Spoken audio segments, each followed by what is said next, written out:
Hello friends, तो आज का हमारा टॉपिक है। आज हम पढ़ेंगे भारत के प्रधानमंत्री जी के बारे में। तो शुरू करते हैं भारत का प्रधानमंत्री। सबसे पहले लिखा है कार्यपालिका का प्रमुख अंग होता है प्रधानमंत्री। कल हमने पढ़ा था भारत के राष्ट्रपति, उपराष्ट्रपति। आज का जो हमारा टॉपिक है, आज हम पढ़ेंगे भारत के प्रधानमंत्री जी के बारे में।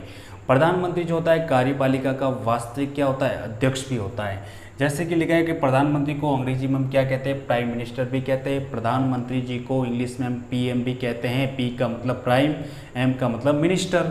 तीसरा लिखा है कि लोकसभा का नेता कौन होगा, भारत का प्रधानमंत्री। मतलब भारत का जो प्रधानमंत्री होता है वो लोकसभा का क्या होता है, नेता होता है। चौथा लिखा है कि भारत के वर्तमान प्रधानमंत्री जी की बात करें तो वर्तमान जो प्रधानमंत्री हैं श्रीमान नरेंद्र मोदी जी हैं। उससे पहले कौन थे, मनमोहन सिंह जी थे। मनमोहन सिंह जी से पहले अटल बिहारी वाजपेयी थे।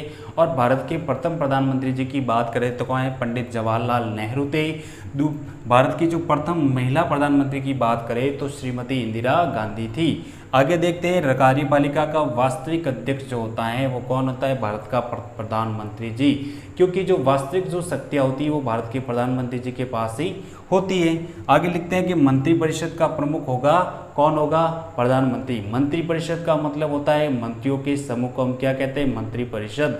मंत्री को तीन प्रकार होते हैं, कैबिनेट मंत्री होता है, राज्य मंत्री होता है, उप मंत्री होता है। तो ये सभी का प्रमुख कौन होगा, प्रधानमंत्री जी होगा। आगे हम देखते हैं अनुच्छेद 74, ये लिखा है कि राष्ट्रपति की सलाह व सहायता हेतु एक मंत्रिपरिषद होगी जिसका प्रमुख कौन होगा, भारत का राष्ट्रपति होगा। मतलब मंत्रिपरिषद का प्रमुख कौन होगा, भारत का प्रधानमंत्री।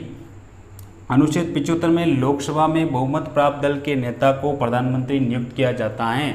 लोकसभा में बहुमत प्राप्त जो दल के नेता होता है उसको प्रधानमंत्री क्या किया जाता है, नियुक्त किया जाता है। जैसे वह प्रधानमंत्री की परामर्श से अन्य मंत्रियों की भी क्या होगी, नियुक्ति करेगा।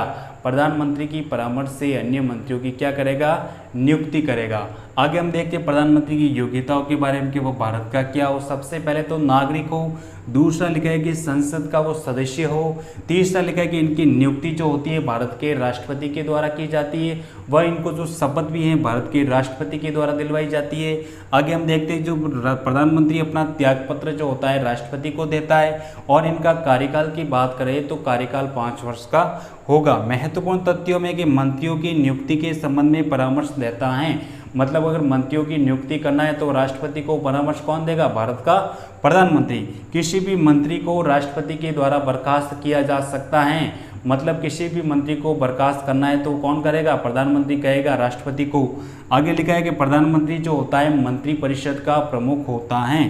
प्रधानमंत्री मंत्रियों को विभागों का आवंटन भी करता है। मतलब विभाग कौन बांटता है, प्रधानमंत्री जी के द्वारा बांटे जाते हैं। प्रधानमंत्री जो है मंत्रिपरिषद की बैठक भी बुला सकता है। मतलब जो आपातकालीन बैठकें हैं वो कौन बुलाएगा, प्रधानमंत्री जी के द्वारा बुलाई जाती है। राष्ट्रपति व मंत्रिपरिषद के मध्य कड़ी का जो काम करता है वो कौन करेगा, भारत का प्रधानमंत्री। आगे हम देखें यदि प्रधानमंत्री त्यागपत्र दे तो संपूर्ण मंत्रिपरिषद क्या हो गई, भंग हो जाएंगी।